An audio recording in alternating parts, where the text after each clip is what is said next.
Ohio House Bill 454, also known as the Save Adolescents from Experimentation or SAFE Act, Families, Aging, and Human Services Committee. First hearing, February 17, 2022. Testimony by Erin Brewer, proponent. The chair would like to now invite Erin Brewer to present testimony. Welcome to committee. Thank you, Madam Chair. Thank you all for being here. Thank you, everybody in the room. This is a very difficult topic, as people have noted, and I'm here to address it from a very personal point of view.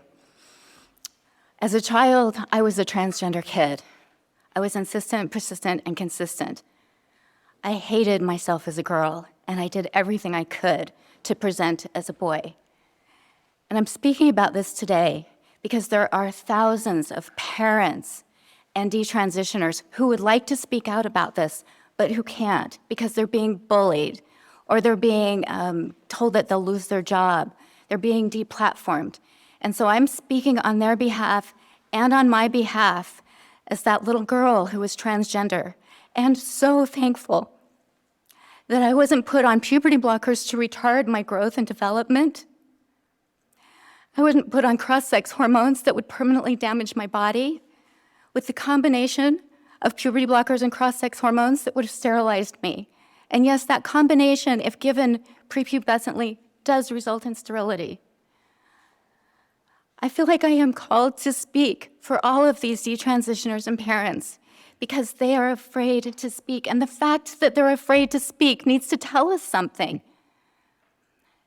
They're afraid to come up here and tell their authentic story of having been trans-identified and detransitioning and being bullied and being abused and losing their friends and losing their jobs and facing threats of violence.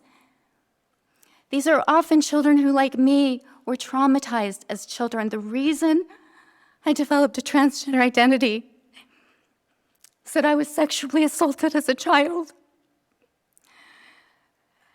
During that sexual assault, my brain came up with the idea that if I was a boy, that would never happen to me again.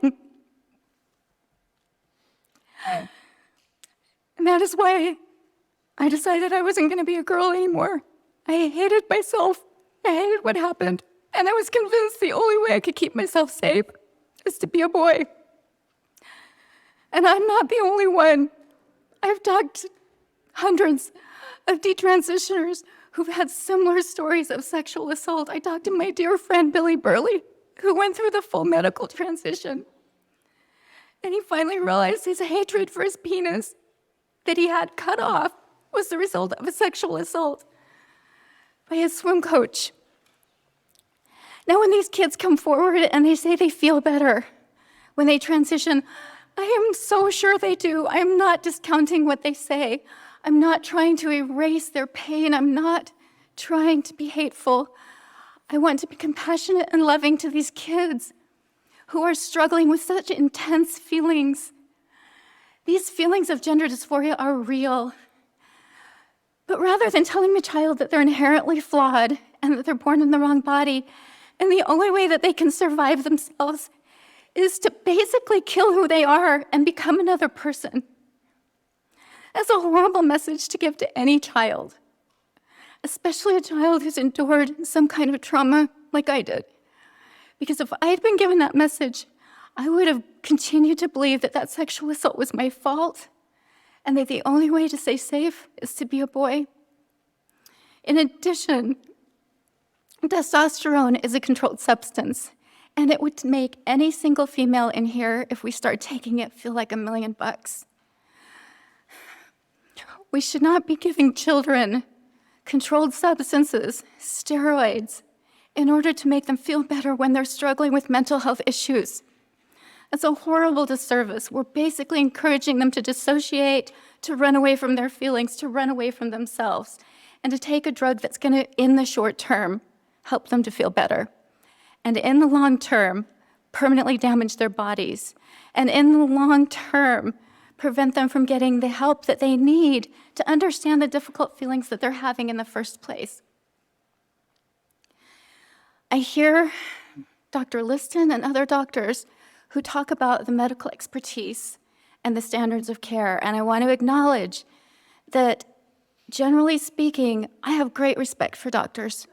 However, they have gotten it wrong in the past. And this is one of those instances where they're getting it wrong. And this has become a political ideology. It's almost akin to a state-sponsored religious belief that a child can somehow be born in the wrong body. That's a mystical view, not a medical view. And the idea that we should allow that child to, or encourage that child to engage in medical interventions puberty blockers, they block puberty. They're a developmental delay. They're retarding that child's growth and development. That's what they do. This is one of those instances, like the opioid epidemic, like thalidomide, like lobotomies, where doctors have gotten it terribly wrong, and where we have to stand up and put in some restrictions so that they can't keep providing this care to children when what these children really need is love and support. This is not about erasing transgender children. This is about providing them the care that they need. This is anything but erasing them. This is the opposite of erasing them. Transing them is erasing them. If I had been transed, I wouldn't be here today as a woman and a mother and a wife and a daughter. I wouldn't even have my beautiful children. The fact that these children are going to have that choice taken away from them when they don't even have a sense of what it's like to be a grown-up is heartbreaking to me, and that's why I'm here. Not because I want to be here telling you my story, not because I want to be here talking about this kind of pain that I have, but to let you know that children are resilient and they can make it through these difficult feelings. They can survive whatever it is that's causing that dysphoria if they're supported, if they're not told they were born in the wrong body, if they're not encouraged to dissociate and become a different person. So I ask you, don't erase these children with gender dysphoria. Love them and support them and care for them. And I thank you so much, and I'm sorry for my emotional testimony. Thank you very much for sharing your story with us today. Are there any questions for the witness? Representative Liston? Sure. Thank you, Chairwoman.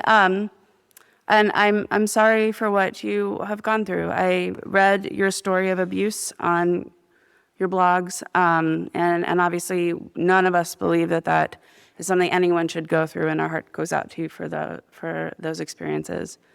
But I will say, you have quite the collection of media and books and videos about this experience, where you share the story and have very, very defined opinions related to, the transgender care. And I did watch a video that you did just maybe 2 weeks ago, 3 weeks ago, where your focus was the trans ideology is a state-sponsored cult. Mm-hmm. And I wanted to understand that perspective, because it's certainly not how I might view it. Sure. And for those who don't know, I grew up as a staunch Democrat, a card-carrying member of the ACLU. I volunteered for Planned Parenthood. The reason I started getting involved in this is because I got a letter from Equality Utah as a donor. What really concerned me initially is talking to lots and lots of gay kids who felt like they were transed in order to trans the gay away. So the idea that a child can be born in the wrong body is a metaphysical idea. And for doctors to embrace that is indicative of a ideological or religious belief system rather than something based on fact and based on medicine. There is no litmus test. There's no diagnostic test other than the feelings of the child to diagnose somebody with gender dysphoria. And going that step further, as I said, I 100% believe in gender dysphoria. I know what it's like to have intense feelings of distress about being a girl. And I honor that in the same way that I honor people who have schizophrenia or bipolar disorder. These are profoundly difficult mental health issues. But as a society, the fact that, Representative Click said he's not afraid of information, he welcomes it. But the fact that as a society, we have systematically been quieting people who have these stories. I've been told, I don't deserve to talk because I was never really transgender because I detransitioned. I've been told that I must have internalized transphobia and that I'm really transgender. I just won't accept it. These are ideological belief systems. The fact that any doctor who stands up and says we're concerned about the way these medical interventions are being used is labeled a Christian conservative and dismissed. It's very similar to the kind of dismissal that happened during McCarthyism, where people with a certain ideology were shut down, were investigated, were deplatformed. Well, now that's what's happening with this. And it's Representative Click is a Christian pastor. I work with lots of feminists, lots of lesbians who are scared by this because they know that they would have been put on this path if they were children today, because they were gender nonconforming children. And rather than embracing these incredibly invasive and damaging interventions, why aren't we just saying it's okay to be gender nonconforming? Why are we giving kids the message that if they're gender nonconforming, there's something wrong with them? So wrong with them that they have to be medicalized. And that's where it feels so much more like an ideology, because when you look at how these standards of care have been pushed through, they are not generally accepted by the vast majority of physicians. It's small interest groups that have pushed these standards of care. Follow up. Okay, so just to boil it down, you're speaking from your own experience after abuse of gender dysphoria, and your understanding of conversations with the trans community in Utah, and that's sort of the platform that gives you sort of the background to speak about the issue. Well, I think my own personal experience as a transgender child is huge. But I've also, I've talked to many, many detransitioners. I've talked to many, many parents. I have parents who call me and they are just sobbing because they have children who, 3 weeks ago were completely comfortable with their sex, who suddenly come home and say that they're the opposite sex and they want to get these medical interventions. So it started out me speaking about, sorry, I just realized I'm supposed to answer questions through you, Madam Chair. It started out with me speaking out because of my own personal experience. But as I've been in this, I've had detransitioner after detransitioner, parent after parent. I've even had mental health care providers reach out to me and say, I would love to be able to speak out publicly about this, but I will get fired if I do. My children will be harassed. My son was sitting at a bus stop when he was 14 years old. And somebody came up to him and said, I hope you know that the people in the LGBT community here in Logan want to kill you. That is not love and tolerance. That is not about medical interventions. That is an ideology that brings out hatred and abuse towards anybody who questions it. And again, this is coming from a position of I want these kids to feel comfortable with who they are, to thrive. And they're not going to be able to do that if they're told they're inherently flawed and they're born in the wrong body. Representative Click. Thank you, Chair. I think, first of all, thank you so much, Erin, for coming today. And I know it was hard for you to pour your heart out publicly like that. That's nothing that anyone is comfortable doing, and talking about your past that way. I really appreciate you taking the time. And I think it's important that we recognize that everyone has a right to speak, and we certainly do not want to shut down any opposition voices. And I'm very grateful. I know we have some folks in here today who are opposed to this bill, and I'm very grateful for them being here and the respect that they've shown, and we plan to do the same thing when they give their testimonies. But in general, maybe outside in other places, are you telling me that you experience people who demonstrate hate towards you just for speaking up, just for sharing your story because it doesn't match their agenda? Yeah, and that's why I say I'm here not just representing myself, but representing thousands of others. I work very closely with a woman whose son is still transgender identified, and she's afraid to speak out because her husband will lose his job.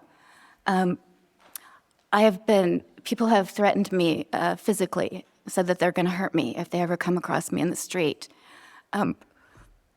It's really hard speaking about this because there is so much hatred. I testified in Alabama a couple of years ago, and when I was walking out, the halls were lined with people who were against the bill, who were trans-identified, who were calling me cunt and bitch and trying to trip me, who threatened to kill Wire simply for telling a story. So, again, this is why it feels so much more like an ideology than medical care. Representative John? Thank you, Madam Chair. Thank you, Ms. Brewer, for being here and for sharing your story. And I pray and hope that you are treated with much greater respect as you leave the halls of the Ohio State House today. So, about a week ago, it was hit the news that a pretty famous singer by the name of Adele made a simple statement. And I'm not going to use all of her words because she was very passionate when she made this statement. And there's probably a lot that I don't agree with Adele on and a lot that I do agree. And this is a statement I agree with Adele. I love being a woman. And if I get quoted in the paper today, I'm probably going to get attacked for making that statement just as she did. She was attacked for the simple statement, I love being a woman. If we can't even make the statement that I love being a woman or I enjoy being a man in today's society, how in the world can we have conversations like this that are critical? It doesn't matter which side of the aisle you're on, which side you're on this topic. If we cannot make a simple statement like that without being attacked on social media, how can we have these kind of very important conversations? That's more of a statement than a question, and you've shared a lot about how you have been attacked. We talk about free speech. I find it interesting that on both sides of the aisle, we use that terminology when it's convenient for us. But then we are okay when we shut down free speech. So I guess I encourage you to continue speaking and thank you for being here. Sorry, it's not a question. Thank you, Representative John. Madam Chair, it kind of is a question, and that question of, if we can't even say I'm proud to be a woman, how can we have critical thinking about this? How can we really care for children who are traumatized, provide them the appropriate medical interventions when people are so scared? I had a therapist at the health department near where I live tell me he completely agrees with me, but if he says anything, he's going to be fired. That's intimidation, and that's not how we get the best care for our children. That's abusive behavior, it's bullying, and it's not how we should be legislating. Are there any additional questions for the witness? Seeing none, thank you very much for your testimony today. That will conclude the first hearing on House Bill 454. Is there any further business to be brought before the committee? Seeing none, the committee stands adjourned.